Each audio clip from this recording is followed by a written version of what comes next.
ceasefire comes to an end in Gaza. We'll have the latest on the 19-day-old war. Families of those killed on a Malaysian airliner reach the crash site in Ukraine. And mid-Missouri children learn how to cope after losing a loved one. It was a real scorcher here in mid-Missouri, at least for some of us, but there are some changes in our forecast. KRCG 13 Live at 10 starts right now. Live from across mid-Missouri, this is KRCG 13, live at 10. Good evening. New tonight at 10, Hamas has started firing rockets at Israel again. This despite an Israeli decision to extend a ceasefire by 24 hours. The ceasefire that Israelis agreed to this morning has been extended, at least on their part, until midnight tomorrow local time. Alfonso Van Marsh reports many Israelis are calling for an end to the violence. The conflict triggered pro-Palestinian demonstrations all over the world today. In New York, some 1,000 protesters gathered in Times Square to denounce the deadly violence in the Gaza Strip.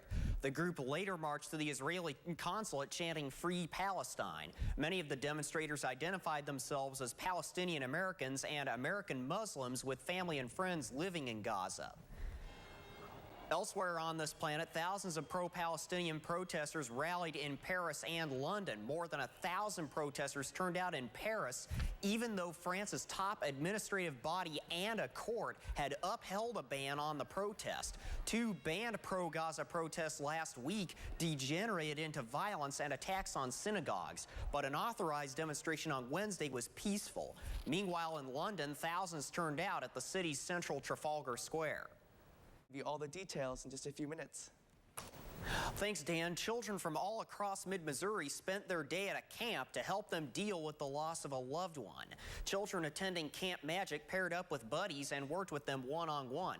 8-year-old Kaya Huffman's grandpa, Mike, recently passed away. Kaya says she was very close to her grandpa, who loved motorcycles. Camp Magic gives children like Kaya a chance to express themselves through activities at Jefferson City's Binder Park. It's kind of hard to explain for me, but I think it's easier for me to let my feelings go. The buddies are volunteers from Jefferson City's SSM Hospice. The campers made posters and memory boxes for their lost loved ones. For most of the children, it was their first loss. The Columbia Chamber of Commerce says it will support Constitutional Amendment 7. The measure calls for a temporary 3/4 cent increase on the state sales tax to pay for new roads and bridges. Chamber administrators say many of the proposed projects would happen in the mid-Missouri area. Once that list of projects came out from MoDOT, with the airport on there and the extension of stadium, those two projects, along with a number of other ones, are so important to Columbia and the success of our business community and the success of Columbia as a whole.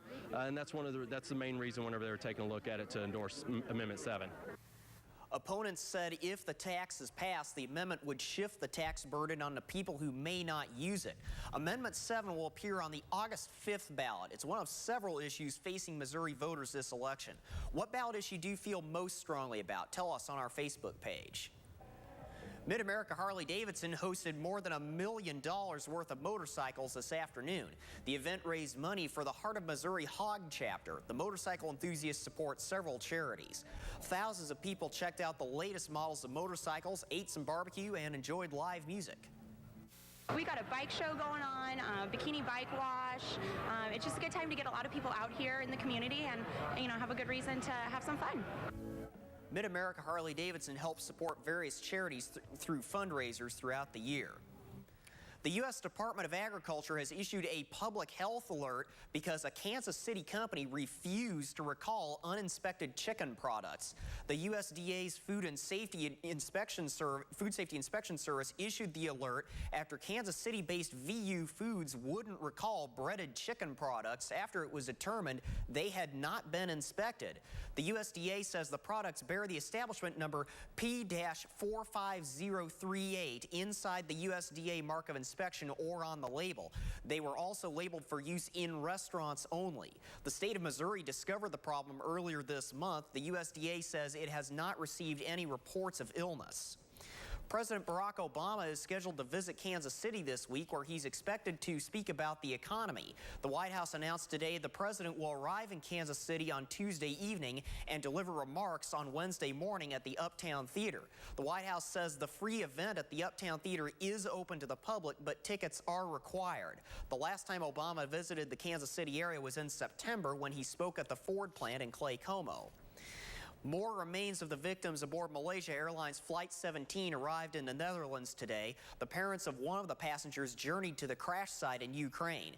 CBS News correspondent Wendy Gillette reports from New York. Russia denies those accusations and says the U.S. is conducting a smear campaign.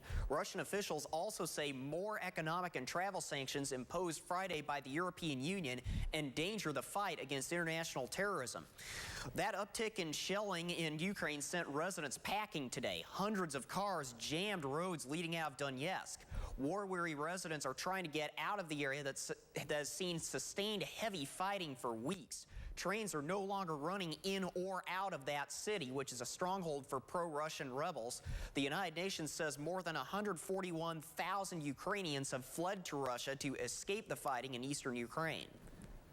Still to come, wildfires rage near California's capital.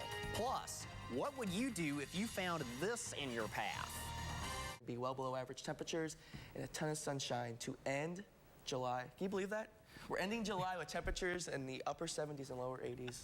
Certainly doesn't feel like July. It feels like early October almost, or September. Maybe middle September-ish. Not bad. Not bad at all. Thanks, Dan. You got it. When we come back, the U.S. evacuates its embassy in Libya, and dry conditions bring a new threat to California homeowners. Welcome back. The United States has evacuated its embassy in the embattled Libyan capital of Tripoli. Here's footage of the embassy after it was attacked in May of 2011. Recently, operations have relocated to a new facility. The urgent removal of some 150 embassy staff comes amid intense militia fighting, and it comes just one day after Turkey shuttered its diplomatic mission in the same area. U.S. officials say the embassy workers were taken across the border into Tunisia under heavy U.S. military security. Firefighters in California have ordered more evacuations as they fight a wildfire in the Sacramento area. The Sand Fire broke out late Friday afternoon and quickly grew to 1,300 acres in a matter of hours. It has already burned 5 buildings and 7 outbuildings, 5 homes, excuse me.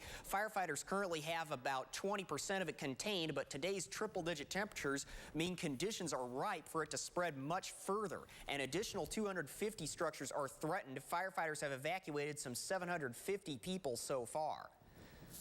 Those hot, dry conditions also mean a rattlesnake problem for California homeowners. Snake removal experts say rodents looking for water are scavenging closer to people's homes. The snakes are just following their prey. Experts say homeowners should keep their garage doors closed. Pets are especially at risk if they sniff a spot where a snake has staked its claim. This rabbit may be heavy on the scales, but that just means there's more to cuddle. The camera isn't adding 10 pounds, it's just a really big rabbit. A Colorado man found the animal under a truck on Friday morning. He thought it was a dog at first. He brought it home, has been feeding it veggies as he's looking for the owner. When we come back, disturbing findings along the border with Mexico. The crimes landowners are finding more and more evidence of. Welcome back. As more women and children continue to cross from Mexico into the U.S., property owners near the border are making startling discoveries. Grace White shows us what one Texas rancher calls a rape tree and why it's a side of the border that often goes unreported. Victims of crime can apply for what's called a U visa. It allows them to stay legally in the United States to assist with an investigation, but it requires them to report specific information about the crime, specifics they may not remember or may not want to share. The Cards get back on track in the Windy City while the Red Hot Royals look to continue their winning ways. Tony's in next with sports.